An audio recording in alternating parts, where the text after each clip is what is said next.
करके बेवफाई हमके बेनाम क देबू, हर खुशी से हमके अनजान क देबू। आज भूल गईलू वादा कईल प्यार के, कैसे जिंदगी तू दूसरा के नाम क देबू।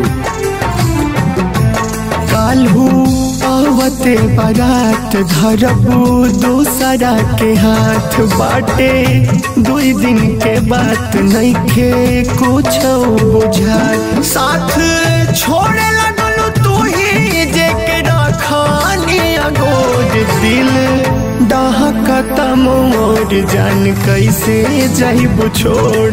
दिल डहकता मोर जान कैसे जाइबू छोड़।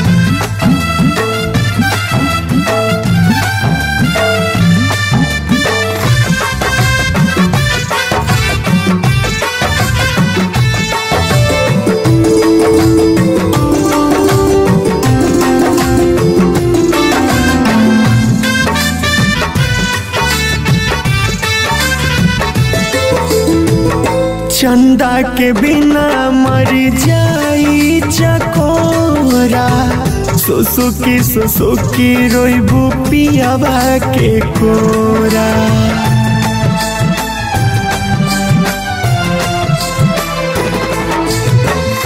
चंदा के बिना मर जाई चकोरा, सुसुकी रोइबू पियावा के कोरा। खोजला हमरा के कतहू न पैबू, ताह दिन रोई ताहर से नुरासीन होरा। सोची पियावा का तोहर जब देखी मन छोड़, दिल डहकता मोर जान कैसे जाइबू छोड़। दिल डहकता मोर जान कैसे जाइबू छोड़।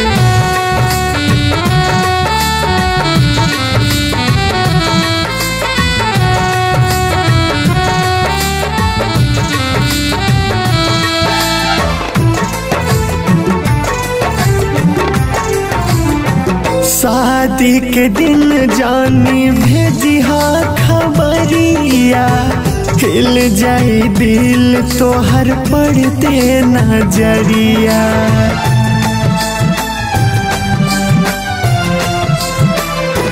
हाँ शादी के दिन जानी भेजिहा खबरिया, हिल जाई दिल तोहर पड़ते नजरिया।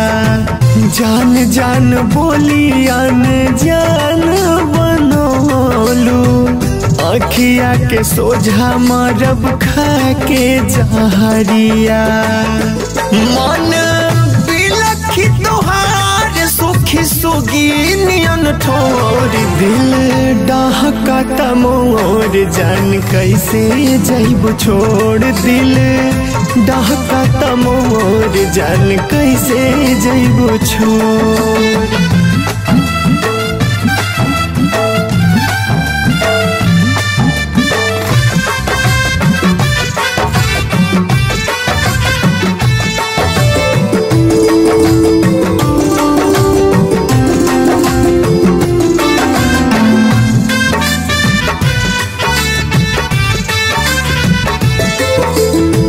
फार देबू पाती चाहे फोटो जरीबू, नामवा हमार कैसे दिल से मिटैबू।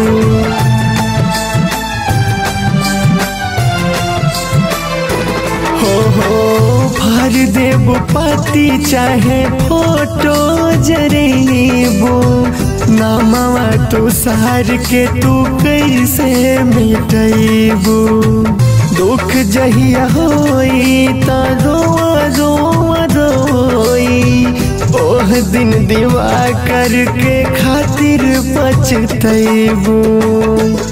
अब रोहित के साथे करी जिंदगी जोड़, दिल डहकता मोर जान कैसे जाइबू छोड़। दिल डहकता मोर जान कैसे जाइबू